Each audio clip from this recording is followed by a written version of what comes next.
mohon perhatian karena fungsinya biar bisa ditambah di belakang, mohon maaf. Ya. Sejahtera.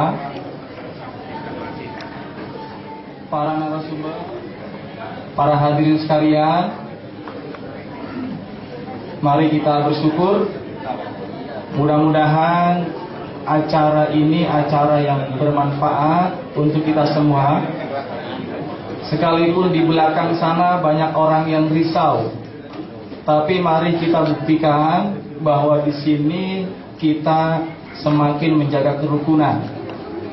Dialog bukan berarti ini menjatuhkan, tapi menambah wawasan kita. Mohon maaf, saya sitir Al-Quran di dalam surat Al-Isra.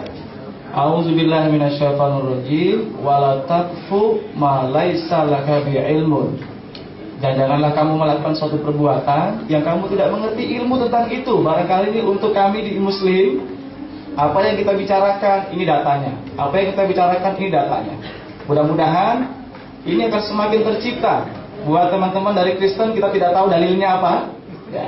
Barangkali ini hanya prolog-prolog saja. Kami ucapkan terima kasih mewakili kampus. Barangkali Pak Rektor tidak datang. Para hadirin, yang jelas kami dari universitas sangat menyambut dialog ini, dan kami ucapkan terima kasih dari Abdullah Wasian Foundation. Mohon maaf sekalipun ada salah-salah tulisan, Pak. Jadi kita nyiapkan dalam waktu yang singkat, tapi alhamdulillah respon dari Bapak sekalian begitu besar. Acara selanjutnya kami serahkan nanti ke Pak Ali Makhrus selaku moderator. Barangkali bisa langsung ke depan, Pak. Wa na'udzu billahi min shururi anfusina wa min sayyiati a'malina.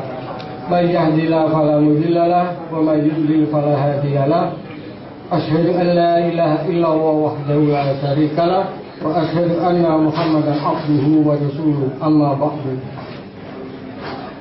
Para bapak, para ibu, hadirin yang berbahagia, pada tahun 1960, pada saat bersamaan dengan Hari Raya Idul Adha, Pak Abdul Wasian sedang sibuk menjadi panitia penyembelihan hewan kurban di rumah beliau di Kalibokot, Surabaya.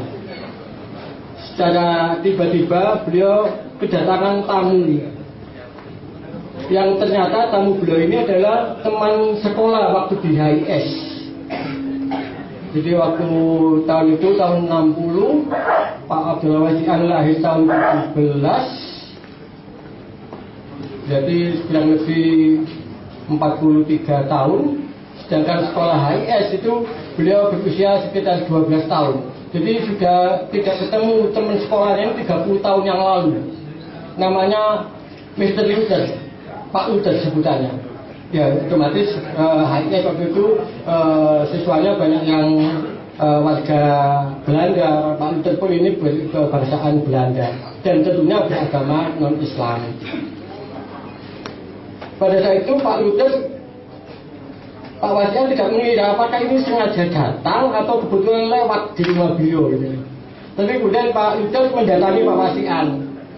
Pak Wasian, apa kabar? Baik Pak Luther gitu, kata Pak Wasian begitu.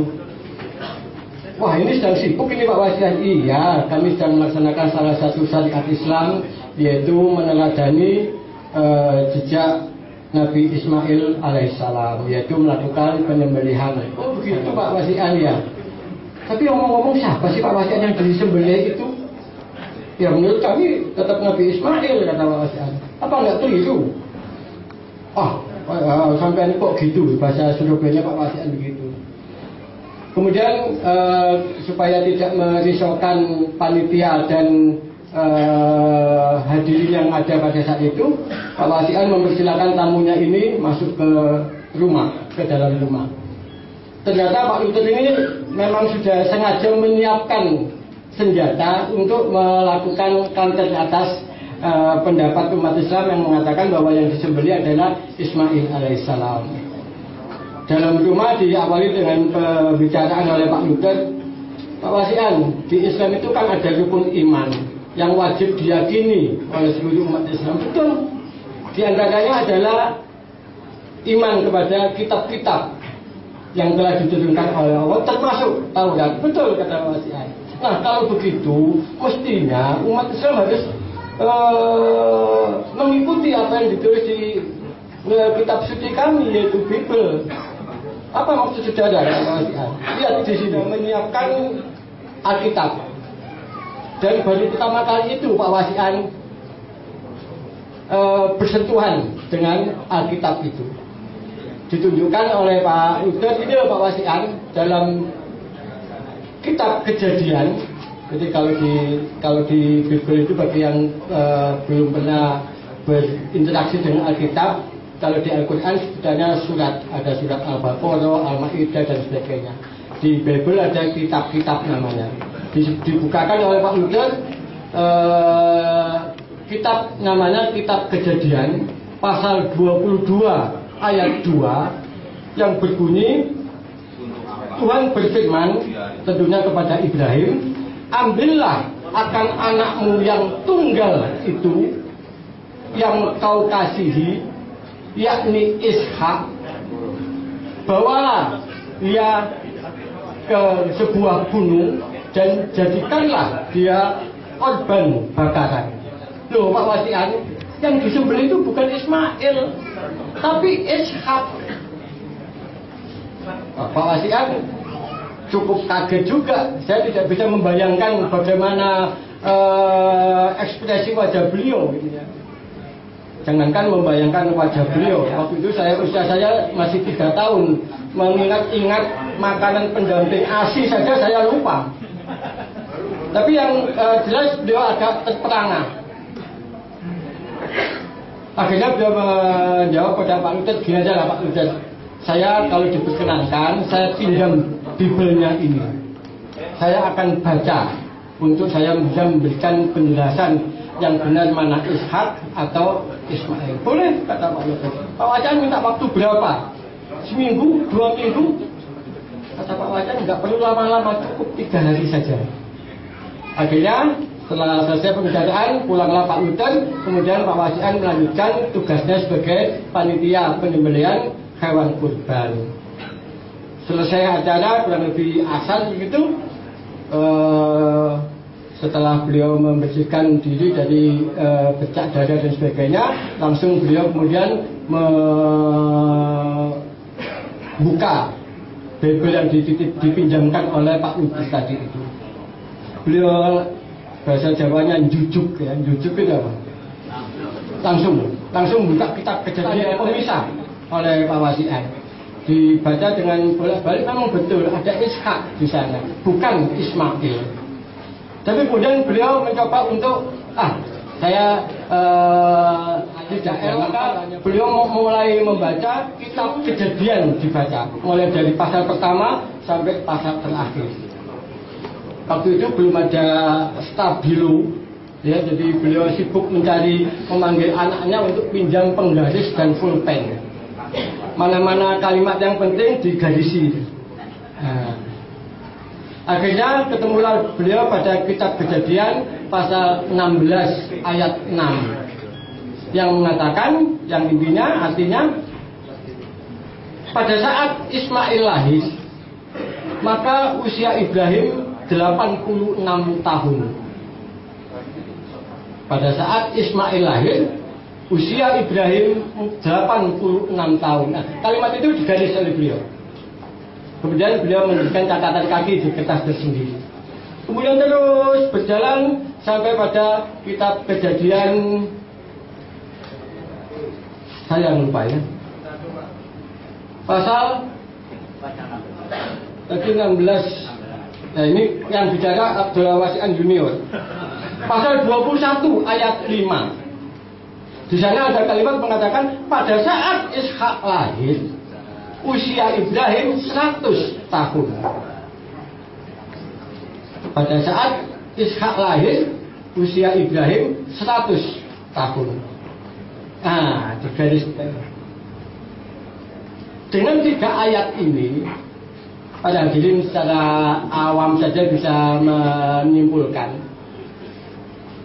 kira-kira ayat atau pasal kitab Kejadian pasal 22 ayat 2 tadi itu turun, itu kira-kira pada saat Ibrahim masih punya anak 1 atau sudah 2.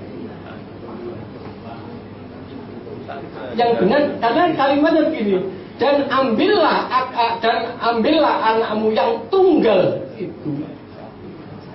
Jadi anak Ibrahim masih 1. Gitu, antara Ishak dan Ismail, mana yang lebih dahulu lahir? Tentu saja Ismail.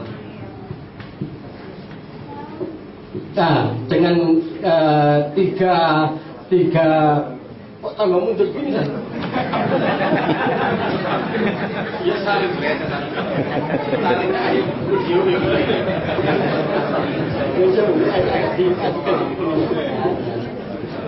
Pengadilan nanti yang akan menentukan, dan setiap pembicaraan yang ada di sini nanti kita bisa pulang, kita istiharai. Ya Allah, mohon petunjukmu siapakah yang benar. Pada kesempatan siang hari ini kita akan membedah sebuah permasalahan yang mungkin menjadi perdebatan sengit antara pakar-pakar Islamologi dan Kristologi.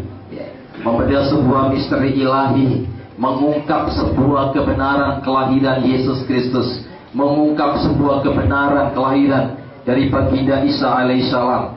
Karena menurut konteks dari dua pola berpikir ini jelas antara Alkitab dengan Al-Quran sangat bertolak belakang tentang kelahiran Yesus. Baik itu masalah tanggal, baik itu masalah bulan, baik itu masalah waktu, baik itu masalah tempat, itu pun kontradiksi. Siang inilah akan kita ungkap kebenaran itu, dan data-data itu mungkin sudah dipersiapkan oleh saudara-saudara kita di Kristen maupun saudara-saudara kita di Islam. Saya berharap sekali lagi dalam setiap forum dialog selalu saya katakan bahwa Islam itu adalah rahmatan lil alamin. Jadi marilah dari awal dimulai dialog hingga sampai akhir, jadikan Islam itu menjadi rahmatan lil alamin. Tidak ada pertikaian, tidak ada pertengkaran, tidak ada kata bersungut-sungut, yang ada sebuah damai. Karena pada zaman Kanjeng Nabi Muhammad SAW, ketika beliau ada di tanah Arab, membedah pada zaman jahiliyah, di situ juga banyak agama-agama, ya. Tapi beliau selalu bisa membawa damai di tengah-tengah publik bangsa Arab itu sendiri. Bismillah, mari kita akan melalui program dialog ini. Kita ucapkan syukur alhamdulillah. Semoga Allah merahmati kita semuanya. Semoga kita semua yang boleh duduk di tempat ini akan menjadi pendengar yang baik, dan kita akan tanggapi dengan positif, kita tanggapi dengan hati yang betul-betul jernih. Baik, akan kita panggilkan untuk yang pertama kali. Saya akan panggilkan pembicara dari Kristen, yaitu Bapak Pendeta Umar Maujid. Beliau adalah mantan dari seorang Muslim. Dahulu beliau adalah umat Kanjeng Nabi Muhammad. Beliau dahulu dari orang Muhammadiyah. Sekarang beliau juga mendapatkan mimpi hidayah dari Tuhan, sehingga beliau sekarang bersama konco kula biyen konco nginjil kali kula niki. Masya Allah, tiyang ganteng. Bojone tasih setunggal sing nambah. Ngaten nggih. Yang kedua, saya panggilkan saudara kita yang tercinta. Beliau adalah seorang mahasiswa dari STT Betani. Beliau adalah regenerasi Laskar Kristus yang memang dipersiapkan untuk sebuah misi dan visi ke depannya di bumi Indonesia ini. Kami panggilkan saudara Gracia. Monggo Mas Gracia menempati tempat duduk dekat Gus Umar. Niki Mas Gracia, mahasiswa STT Tasik Bujang, ganteng. Oke. Klasing daftar monggo kula dadi manajer mangke. Masya Allah, alhamdulillah. Yang ketiga, saya panggilkan beliau Bapak Pendeta Dahabi. Monggo Bapak, persilakan. Beliau dari Medan. Mungkin bahasa Jawanya kurang, jadi saya persilakan kepada Bapak Pendeta Dahabi, dosen STT di Medan. Ya, kita beri aplaus kepada Bapak Pendeta Dahabi.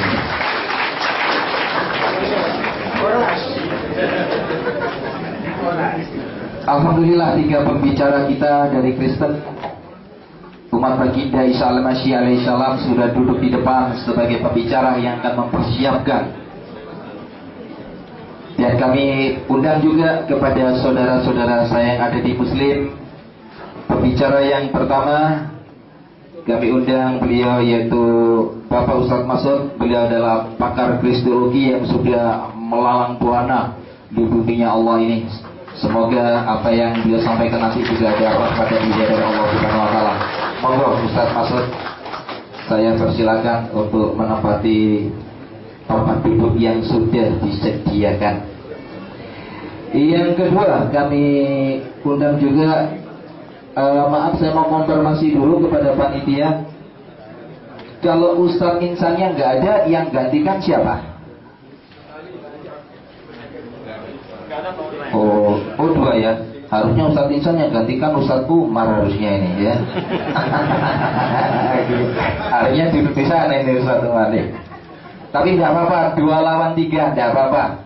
Di sini Trinitas, di sini 2, ada masalah. Ya, kalau gitu saya panggilkan seorang aktor, seorang ustaz, seorang aktor yang ganteng juga ya, seorang peragawan juga. Kami undang beliau Bapak Ustadz Ali. Monggo Bapak Ustadz Ali untuk dapat menduduki tempat duduk yang sudah disediakan. Puji Tuhan, alhamdulillah. Bapak Ibu Saudara sekalian, kaum muslim muslimat yang berbahagia, kita sudah dapat melihat bagaimana para pembicara ini. Harusnya Pak Insan juga hadir, tapi juga tidak hadir. Tapi di sini ada 2, di sebelah saya ada 3. Dimulai dari selamat pagi. Begitu lihat nama saya diganti kaget, karena kalau Anda beli Kamus Jawa Kuno Indonesia karangan Romo Sudmulder, Kartagraha, siapa yang tahu arti Kartagraha? Salah. Bahasa Jawa kuno, Gria itu rumah kecil. Kalau rumah besar itu Graha, jadi GR titik 2 di bawah H. Kalau Graha itu bukan rumah, itu bajul itu. Jangan beli Kamus Jawa Kuno terbitannya Gramedia, jadi begitu satu nama siapa jadi bajul. Ya enggak apa-apa. Memulai presentasi saya akan mempresentasikan kelahiran ilahi dengan belakang Injil Yohanes. Saya akan awali presentasi saya di dalam nama Allah yang menjadikan langit dan bumi, yang tidak pernah meninggalkan perbuatan tangannya. Injil Yohanes itu Injil yang paling terakhir ditulis di tahun 100 oleh Yohanes. Jadi setelah Tuhan Yesus meninggal, ibunya dititipkan di Yohanes. Di saat Rasul Paulus disembelih tahun 67 oleh Kaisar Nero, Petrus mati. Semua sudah mati, tinggal Yohanes mati di umur 100-an. Pendeta-pendeta saat itu, Yohanes disuruh menulis sebuah Injil yang bersifat teologis, karena ada sebuah bidat namanya bidat Cerinthus yang ngaku-ngaku Kristen, tetapi dia tidak pernah dididik oleh Yesus, mengajarkan ajaran-ajaran yang menyimpang. Bidat ini pernah dilawan oleh Rasul Paulus, itulah surat Galatia, surat yang melawan bidat itu. 30 tahun setelah Paulus mati, bidat itu berkembang di Galatia, bikin sekolah. Yohanes langsung menuliskan tentang kelahiran Yesus dari sisi teologis. Ajaran Cerinthus, pertama, Yesus itu hasil persenggamaan Maria dan Yusuf. Kedua, Yesus itu tidak menebus dosa. 3, di surga itu ada persenggamaan. Assalamualaikum warahmatullahi wabarakatuh.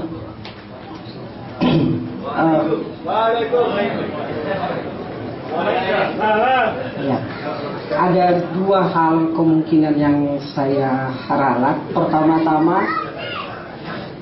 penulisan nama saya Dahabi bukan I Jigrat tapi I, lalu A-nya itu bukan singkatannya tapi merupakan definite artikel, yaitu al. Jadi nama saya Dahabi Al-Fam. Ya. Lalu yang kedua mungkin saya juga harus tegaskan supaya tidak ada kesalahpahaman di antara kita. Saya tampil sebagaimana mewakili, ya. Saya berpikir bahwa di Indonesia karena kental gereja adalah barat.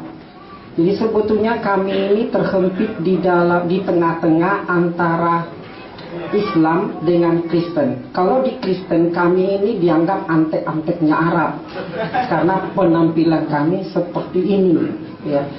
Yang kedua, saya juga mau mengekspos bahwa sebetulnya budaya Arab termasuk bahasanya itu, karena seringkali saya lihat jika saya berkunjung ke rumah-rumahnya orang Kristen, di antara orang Kristen banyak, misalkan kalau suara azan terdengar, itu TV-nya langsung dimatikan, bahasa teroris. Tapi saya mau menunjukkan bahwa bahasa Arab dengan budayanya itu bukanlah bahasa atau budaya teroris, tetapi bahasa Arab itu adalah bahasa yang suci. Sebab di Kisah Para Rasul pasal 2, ketika Roh Kudus turun, Roh Kudus sudah memilih bahasa Arab sebagai salah satu yang dinyatakan kepada rasul-rasul untuk mengungkapkan rahasia kebenaran firman Tuhan. Jadi bahasa Arab itu bukan bahasa teroris. Itu yang bisa saya tampilkan melalui penampilan kami di Indonesia. Sementara dari saudara kami Muslim, kami dikatakan dituduh, maka saya katakan terjepit, mengaburkan akidah orang Muslim. Tidak, karena di Arab itu atau di Syria atau di mana ya, selain daripada di Arab Saudi, itu tidak ada bedanya secara penampilan, baik itu orang Yahudi maupun orang Kristen dan orang Islam sama. Tapi kelihatannya di Indonesia lebih Arab dari Arab. Kenapa? Karena budaya seperti ini diklaim sebagai busana Muslim. Jadi di antara orang Kristen dan Islam ekstrem-ekstrem. Jadi saya meluruskan hal itu. Nah, yang kedua, kalau tadi saudara Gracia mencoba mengulas dari menjadi firman manusia. Ketika saya ditanyakan, Pak Dahabi, di mana perbedaan sekaligus persamaan antara Kristen dan Islam, saya katakan perbedaan dan persamaannya itu adalah di dalam ilmu kalam. Teman saya ini langsung, Pak Dahabi, jangan main-main loh. Ilmu kalam itu adalah terminologi Islam. Saya adalah seorang doktor, saya adalah seorang ahli tamatan Amerika. Di Amerika saya bergaul dengan pastor, dengan uskup, dan pendeta-pendeta. Ketika saya bertanya, tidak pernah ada orang Kristen yang mengatakan bahwa ada istilah ilmu kalam. Saya katakan mungkin betul, tapi saya mengatakan bahwa mungkin teman-teman Bapak itu adalah mewakili gereja-gereja Barat, sedangkan saya mewakili gereja Timur Tengah, gereja Arab. Jadi di dalam terminologi kami, kalau orang Kristen mengatakan Kristologi, itu sama sebetulnya dengan ilmu kalam. Nah, persamaannya di mana? Sama-sama firman, sama-sama nuzul. Yang satu firman nuzul menjadi manusia pada malam Lailatul Qudus melalui Maryam sang perawat. Yang satu firman Allah nuzul menjadi kitab melalui Nabi Muhammad. Kalau saya katakan pakai istilah saya supaya ada kesejajarannya, itu perawan dalam arti menurut terminologi Islam nabi yang ummi. Jadi nabi yang tidak disentuh oleh ilmu pengetahuan, tidak ada campur tangannya manusia dengan turunnya Al-Quran itu sebagai wahyu Allah. Benar nggak saya? Nah, oke. Salahnya di mana? Ya, jadi artinya orang Kristen bisa menuduh Alkitab Quran itu hasil contekan. Tidak, karena tidak ada campur tangan manusia, karena Nabi Muhammad itu tidak tahu tulis dan baca. Bagaimana seorang nabi yang tidak tahu tulis baca membuat Al-Quran? Itu loh maksud saya. Nah, turun nuzul menjadi kitab pada malam Lailatul Qadar. Itu sama. Nah, firman yang menjadi manusia ini ya disebut ghairul makhluk. Firman yang menjadi kitab ini juga disebut ghairul makhluk. Nah, saya mau menjelaskan dari segi sejarah. Kapankah firman Allah yang nuzul menjadi manusia ini? Ada orang mengatakan dimulainya itu adalah di gereja Roma pada masa Kaisar Konstantin, ya. Tapi saya mau mengungkap satu fakta bahwa serangan pertama terhadap Natal itu kita bisa lacak dari karyanya Paul Ernst Jablonski, seorang teologi Protestan yang ingin menunjukkan bahwa sebetulnya tanggal 25 Desember itu adalah suatu transkrip atau yang diambil alih dari agama pagan. Dan ini disetujui juga oleh seorang biarawan Benediktik dari yang namanya Don Jane Harding. Dia juga mengatakan, sekaligus dia menekankan bersamaan dengan adopsi terhadap tradisi pagan tersebut, gereja tidak pernah mempagankan kekristenan tersebut. Tapi sayangnya hal ini tidak punya sejarah yang otentik. Tidak ada satu dokumen pun yang mengatakan seperti ini. Nah, karya daripada kedua orang ini itu diambil alih langsung oleh literatur barat, banyak seperti Ensiklopedia Britannica, Ensiklopedia Americana, ya. Dia mengatakan bahwa sebetulnya bahwa tahun kelahiran Yesus itu, tanggal kelahiran Kristus pada 25 Desember itu adalah dari agama pagan. Jadi pertama kali dikatakan dirayakan itu adalah di Roma. Tapi saya juga mengatakan bahwa itu juga tidak benar. Karena apa? Karena pada abad pertama kita temui di dalam Didaskalia. Didaskalia, saya minta maaf karena saya berpikir saya dikasih mungkin 1 jam. Ternyata 10 menit. Jadi saya kebingungan dari mana yang harus saya presentasikan. Poinnya aja, Ustaz. Ya, oke, poin-poinnya aja. Ustadz ya Pak ya. Yang mengatakan bukan saya ya. Gelar saya sekarang Ustadz.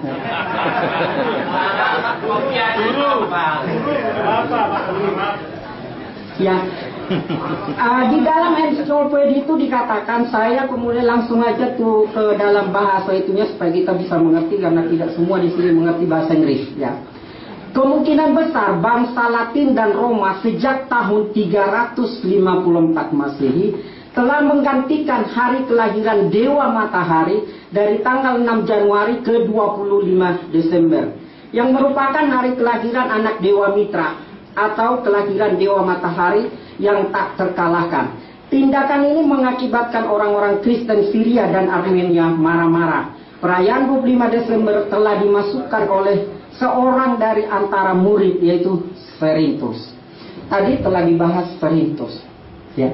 Ini saya katakan sesuatu hal yang sangat keliru. Pertama, karena apa? Tidak pernah ada dokumen kuno manapun yang mendukung bahwa Cerinthus itu pernah mengajarkan atau memaparkan atau merayakan hari kelahiran Kristus pada tanggal 25. Kalau ada, tolong dibuktikan dokumen mana. Ya. Yang kedua, si penulis ini tidak pernah tahu tentang gereja purba. Tadi telah disinggung. Namanya Cerinthus itu adalah seorang tokoh, ya, seorang tokoh gnostik pada abad pertama yang berseberangan dengan Rasul Yohanes. Tadi sudah disebutkan. Jadi itu tidak benar. Kapan Yesus dilahirkan? Pada saat kapan? Ya. Nah, di dalam Didaskalia, Apostolum, ya, dari Koptik itu pada abad pertama jelas mengatakan, saya bingung saya dari mana ini. Ya, jelas mengatakan seperti ini. Wahai saudara-saudara, tetapkanlah dalam hari-hari perayaan, yaitu Natal Tuhan kita, tepatnya pada tanggal 25 bulan kaum Ibrani, yaitu bulan tahun Ibrani bulan ke-9 yaitu Tebet, ya, yang bertepatan dengan tanggal 29 bulan ke-4 orang Mesir yaitu Kiat. Penanggalan Mesir itu menurut peredaran bintang Sirius yang ditetapkan oleh UNESCO bahwa tanggal penanggalan yang paling akurat yang pernah dibuat di seluruh dunia itu adalah penanggalan Mesir menurut perhitungan peredaran bintang. Ya. Waktu kurang 2 menit, Ustaz. Ya. Mau diyakinkan ke publik, menurut jenengan itu tanggal 25 Desember yang sudah diyakini, yang sudah jadi budaya, itu bisa diterima nggak oleh pihak kebenarannya tanggal 25 Desember itu? Saya coba sebentar sedikit lagi saya menambah. Monggo, silakan. Tanggal 25 bulan Kiat itu prinsipnya, tetapi ini menjadi perdebatan ketika dikonversi pada tahun Masehi. Ya, yang dipakai pada awalnya adalah kalender Julian, yaitu 354 hari. Sedangkan kalender Gregorian itu 365 hari, jadi ada 10 hari. Nah, pada saat modifikasi pada tahun 1000 berapa ya? Saya catat di sini. Tahun 1582 oleh Paus Gregorius memodifikasi kalender Julian. Pada saat itu ada hilang 10 hari. Lalu kemudian pada tahun 1700 hilang 1 hari. 1800 hilang 1 hari. 1900 hilang 1 hari. Jadi dalam kalender Gregorian itu hilang 13 hari. Jadi perhitungan yang tepat menurut kalender Mesir yaitu 29 Kiat itu adalah tanggal 25 yang dikonversi ke tanggal Gregorian. Itu kalau dihitung 13 mundur itu akan jatuh pada tanggal 6 atau tanggal 7 Januari. Inilah yang menyebabkan kenapa gereja-gereja di Timur Tengah, ya, seperti gereja-gereja di Arab merayakan tanggal 6 atau tanggal 7 tergantung tahun kabisat atau tidak. Sedangkan saudara-saudara kami di gereja barat itu adalah tanggal 25 Desember. Karena selisih hanya pada perhitungan kalender yang dipakai oleh kedua gereja. Jadi pada prinsipnya tidak ada orang Kristen yang mempersoalkan tanggal kelahirannya pada tanggal 25 Kiat. Terima kasih. Jadi menurut Ustadz, tanggal 25 Desember yang sudah diyakini sebagai hari Natal bagi umat Kristen itu salah? Tidak salah, karena mereka memakai kalender Gregorian. Ya, dalam arti kita tidak melihat di sebuah kalender, cuma sebuah keyakinan yang bisa dipastikan bahwa keyakinan kelahiran Isa alaihissalam itu menurut Ustaz sendiri tanggal berapa, Ustaz? Tanggal 25 Kiat bulan Mesir. Tanggal 29, maaf, 29. Tanggal 29 bulan Kiat Mesir. Ya. Oke, terima kasih ya. Ya, menurut Ustaz Dabi tadi ada sebuah hal yang mungkin perlu kita garis bawahi, bahwa perbedaan Islam dan Kristen itu letaknya pada sebuah ilmu halal. Jadi supaya nanti bisa menjadi catatan bagi kita, ya. Dan tentang tanggal 25 Desember yang diyakini oleh saudara-saudara kita di Kristen yang jadi patron menjadi tanggal merah, itu pun masih menjadi misteri yang terus diberikan tanda tanya besar. Baik, untuk waktu selanjutnya kami akan serahkan dulu kepada pembicara kita di Islam. Terakhir aja ya Gus ya. Ya, kepada saudara Gracia maupun kepada Ustaz Dabi, kalau salah tertulis ya, ini mungkin salah cetak, salah apa. Justru 3 pembicara kita yang namanya yang benar cuma Umar Taufik, namanya paling berbeda ini. Karena namanya ini sahabatnya Kanjeng Nabi Muhammad, jadi nggak pernah salah sebenarnya gitu. Tapi nggak tahu sekarang duduk di sini. Oke, kami serahkan kepada beliau Bapak Ustaz Masud, waktu dan tempat kami persilakan Ustaz. Monggo Ustaz. Oh Pak Muhammad Ali dulu. Oh Pak Muhammad Ali, monggo Pak Muhammad Ali.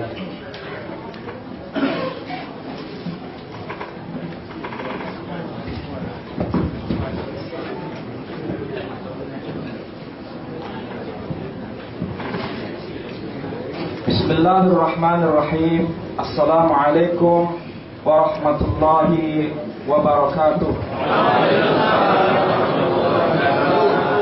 Shalom alaikum, selama alaikum, subhati Allah sarira, riban ha'alamin. Saya akan mencoba untuk meneruskan materi yang tadi sudah disampaikan oleh Pak Pendeta Darul Ilham dan sekaligus Pak Victor ya, Victor April ya. Saya mencoba mengawali pembicaraan saya menyitir ayat dalam Al-Quran surat Ali Imran yang berbunyi Bismillahirrahmanirrahim.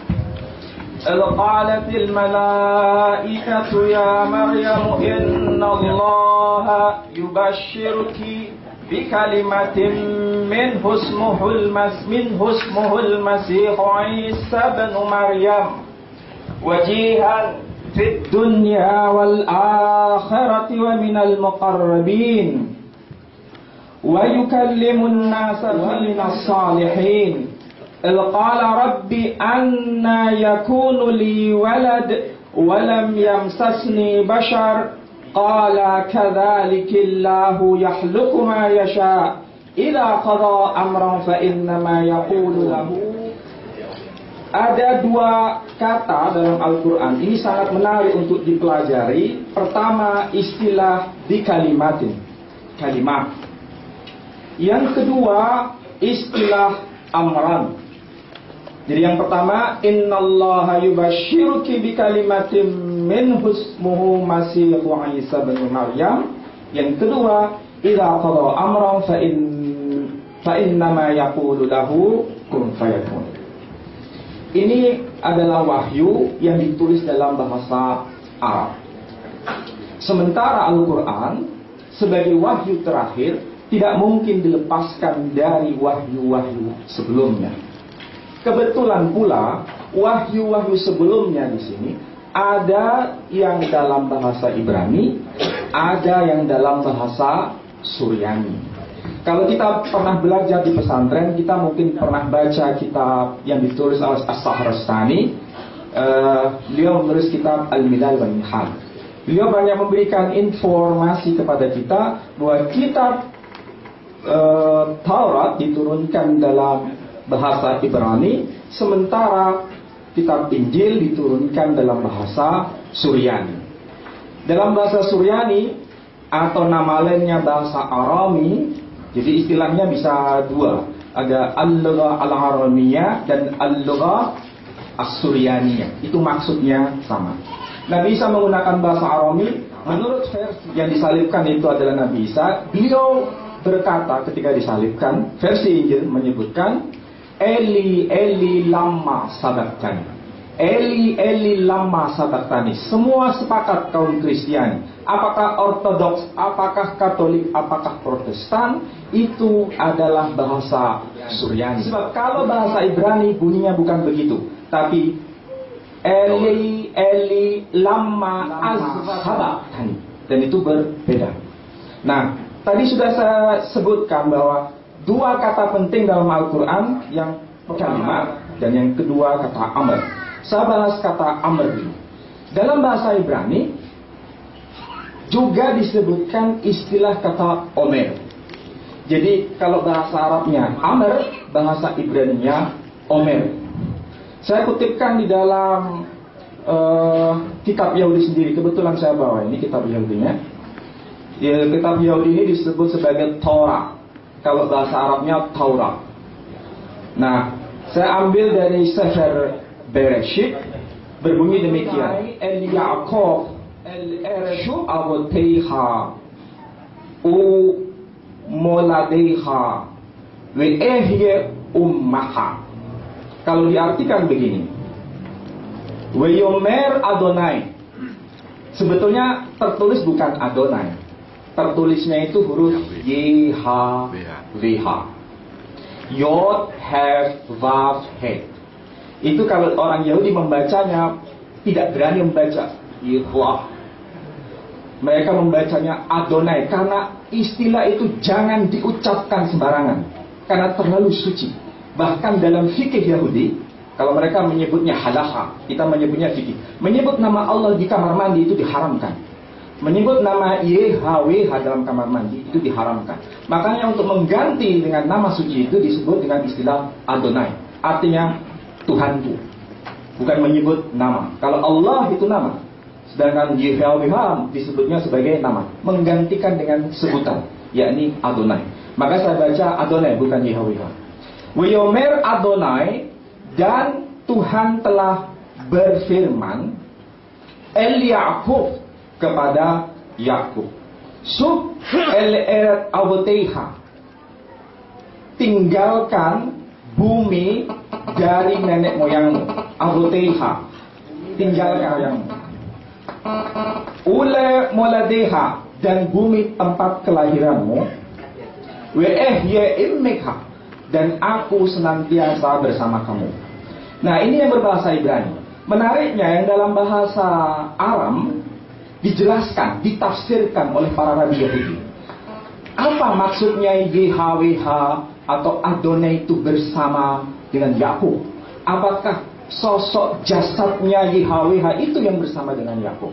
Tidak, karena dalam ajaran Yahudi Tuhan itu bukan materi. Allah atau Adonai bukan materi, tapi tak bisa dibayangkan dengan apapun, tak bisa disamakan dengan apapun. Makanya disebut Adonai Ensof. Adonai tak bisa didefinisikan dan tak bisa dimaterialkan. Dalam Islam itu disebut kontra mujassimah. Jadi orang Yahudi tidak mujassimah pemahamannya. Makanya supaya dipaham maksudnya, maka dijelaskan Emmeha itu artinya Amar Leha, firmanku bersamamu. Firmanku bersamamu.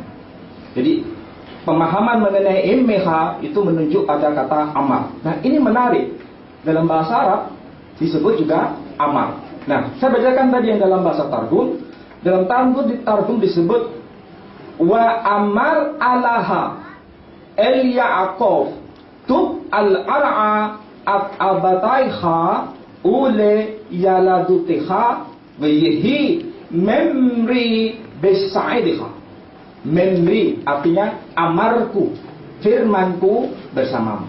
Nah, persoalannya, apakah dalam pemahaman Yahudi pengertian amar itu tetap melekat pada diri Tuhan atau bisa keluar dalam arti kalau orang Jawa mengatakan mencelat dari diri Tuhan? Nah, kalau sudah mencelat apakah disebut sebagai Tuhan atau bagaimana? Nah, umat Yahudi memberikan definisi yang sangat tegas. Firman yang tetap melekat pada diri Tuhan itu adalah Tuhan sendiri. Tapi firman yang sudah keluar dari diri Tuhan itu bukan firman yang kekal, tapi firman yang diciptakan. Sama seperti dalam definisi Islam ada kalam nafsi, ada kalam lafzi. Kalau kalam lafzi dicipta, sedangkan kalam nafsi tidak dicipta. Itu bedanya antara pemahaman Kristiani dengan pemahaman Yahudi dan pemahaman Islam. Islam dan Yahudi sangat tegas membedakan antara kalam nafsi dan kalam lafzi. Nah, kasus yang merujuk pada Nabi Isa itu adalah kalam lafzi. Kalau dia adalah kalam lafzi, dia adalah firman yang diciptakan. Kalau firman sudah keluar, apakah firman yang tetap melekat pada diri Allah itu sudah tidak ada? Tetap ada. Sedangkan firman yang keluar itu adalah firman yang diciptakan.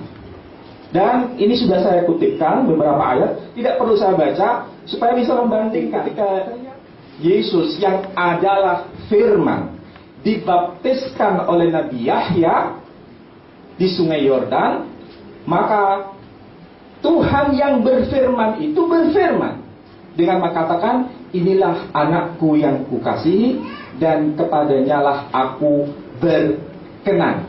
Berarti meskipun firman sudah menjadi manusia, Allah tetap berfirman, alias Allah tidak pernah bisu.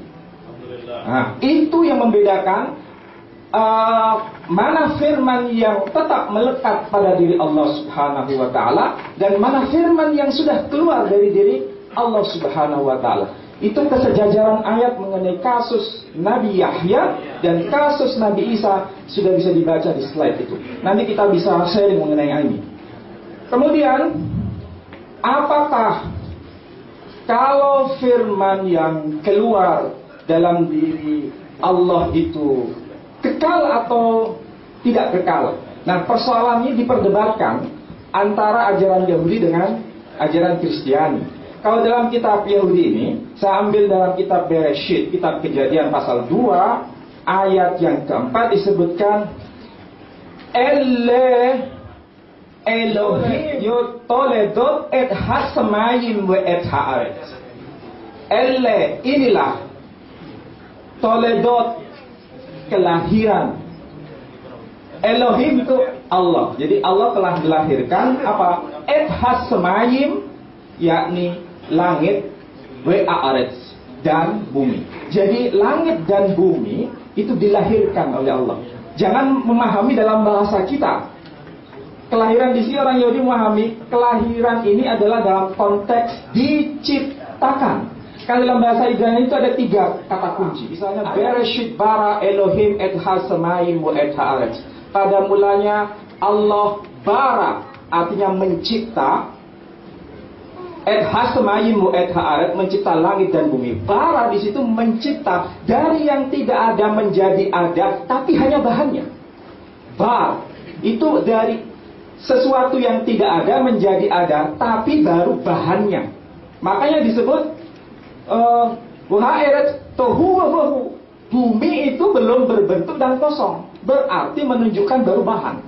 Kemudian pada ayat-ayat selanjutnya disebut asa. Asa itu artinya membentuk. Jadi bahan itu kemudian dibentuk. Baru kalau sudah sempurna, yelado, dilahirkan. Jadi keluar dari menjadi makhluk yang sempurna. Karena dalam konteks bahasa Ibrani, bahasa yang sangat kuno, itu terpengaruh dengan bahasa-bahasa yang sederhana, tapi bisa membedakan antara bara, asa, dan yol itu. Nah, sudah tegas. Nah, masalahnya dalam ajaran Kristiani disebutkan begini dalam Qaulun al-Iman, nu'minu bi ilahil wahid, Allah al-Ab, khaliqus samawati wal ard, wa kullu ma yura wa ma la yura. Wa bi rabbi wahid is Isa al-Masih al-maulud min al-abi qabla kull ad-duhur. Nur min nur, al-ilah min ilahin, al-ilah haq min ilahin haq. Al-maulud ghair makhluk, musawi lil-ab fil jawhar, atau musawi bil-ab fil zat. Ini masalahnya. Di situ ada penekanan al-maulud ghair makhluk, dilahirkan tapi tidak diciptakan. Ini adalah bahasa dogmatik Kristiani, maulid. Sementara bahasa Ibrani yang namanya kalau dilahirkan itu pasti sudah diciptakan. Jadi bahasanya berseberangan antara konsep Yahudi dan konsep Kristiani. Dan dalam bahasa Suryani, kebetulan saya bawa bahasa Suryaninya, disebutkan begini. Wa bihat Maria Yesus Mesiho, dan satu Maria Mesiho Tuhan Yesus Mesiho, yakni Isa al-Masih, wa khida wa brad Allah, yang satu dengan di Allah. Allah bukan Allah tapi al-ilah. Hu demin Aba, dia berasal dari sang Bapa. Utailet kedama, yang dilahirkan sejak pada segala zaman, sebelum segala zaman. Kolhon, semuanya. Jadi sebelum segala sesuatu dicipta, dia sudah dilahirkan. Nanti bisa dijelaskan dari pihak Kristiani. Al-Mayyah, jadi sebelum segala sesuatu termasuk Al-Mayyah. Al-Mayyah itu Al-Alamin kalau bahasa Arabnya. Kemudian Nora Sarira Demin Nora Sarira, dia adalah cahaya dari cahaya. Allah Sarira Demin Allah Sarira, dia adalah ilah yang hak dari ilah yang hak. musawu demin Allah. Dia satu, musawi sama dari bahan yang sama, maksudnya zat yang sama dengan Allah. Ini fakta yang membedakan antara Qanun al-Iman versi Kristiani dengan Qanun al-Iman versi Yahudi. Kalau yang namanya dilahirkan itu pasti diciptakan, sementara versi bahasa teologis Kristiani al-mahluk, al-maulud ghair makhluk, dilahirkan tapi bukan diciptakan. Apa itu maksudnya? Sampai sekarang semua gereja tidak bisa menjelaskan ini dalam konteks Yahudi. Kalau dalam versi Islam memang tidak terlalu mempersoalkan. Kalau kelahiran, ya kita bisa tahu sendiri, kalau kelahiran diciptakan sama dengan